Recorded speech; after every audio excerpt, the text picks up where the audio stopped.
नमस्कार जी, में आपका स्वागत है। मैं इकराम अंसारी। आज हम मौजूद हैं वरिष्ठ नेता कांग्रेस के वरिष्ठ नेता सुलेमान अंसारी जी, जो कि पूर्व प्रधान भी रह चुके हैं। अब हम जानते हैं इनसे कुछ रमजान के ऊपर, जिस तरीके से रमजान का महीना शुरू हो रहा है और लोगों की आर्थिक स्थिति ऐसी होती है कि जो अपनी बात रख नहीं पाते, इनसे हम जानते हैं। सर, स्वागत है आपका। शुक्रिया। सबसे पहले तो मैं पूरे देश और प्रदेश वासियों को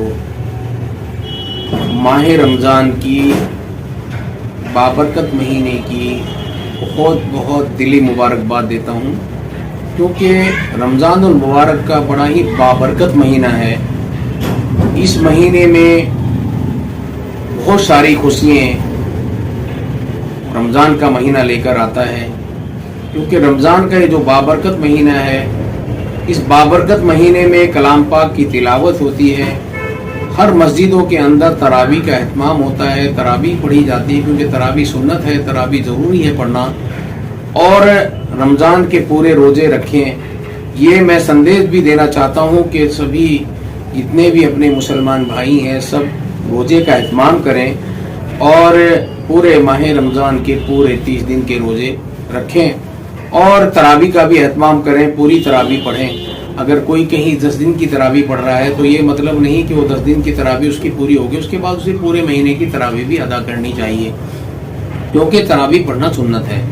और इस बाबरकत महीने में हमें इसके साथ साथ ये भी ख्याल रखना है कि जो लोग हमारे गरीब हैं, जिनके हालात थोड़ा सा ख़राब हैं, और कुछ लोग ऐसे हैं जिनके सर पे माँ बाप का साया नहीं है, बच्चों के, या किसी के सर पे बाप का साया नहीं है, माँ है और उनका कोई इंतजामात नहीं है, तो हम लोगों का फ़र्ज बनता है और हम लोगों का ये ज़रूरी है कि हमें उनका ख्याल रखना चाहिए। उनके घर पे रोज़ा अफ्तारी के लिए या और सामान, उनकी सहरी के सामान का इंतज़ाम हमें करना चाहिए, उनके कपड़ों का इंतज़ाम हमें करना चाहिए, क्योंकि अल्लाह ने हमें इस लायक किया है। तो अल्लाह का ही दिया हुआ है सब कुछ, तो हमें इन सब चीज़ों का ध्यान भी रखना चाहिए। जो लोग इस हालात में होते हैं कि वो मांग भी नहीं पाते और हालात उनके ख़राब होते हैं, तो हमें देख के उनको देना चाहिए और इस तरीके से देना चाहिए ताकि उनको अपनी शर्मिंदगी महसूस ना हो। हम उनके घर पहुंचाएं और उनके हम जब उनको दें तो उनकी फोटोग्राफी मत करें, उससे उनको शर्मिंदगी होती है। हम अपना फोटोग्राफी दुनिया को दिखाने के लिए करते हैं, लेकिन हमें ये नहीं करना चाहिए। हमें उनको आराम से उनके घर पहुँचाना चाहिए और उनका ख्याल रखना हमारा फ़र्ज बनता है। ये मैं संदेश भी देना चाहता हूँ अपने सभी मुसलमान भाइयों को। और ज़कात और फितरा, ये जो ज़कात जिसको लगती है, यानी कि जो मोहताज है, जिसको ज़कात लगती है, उसको ज़कात दीजिए।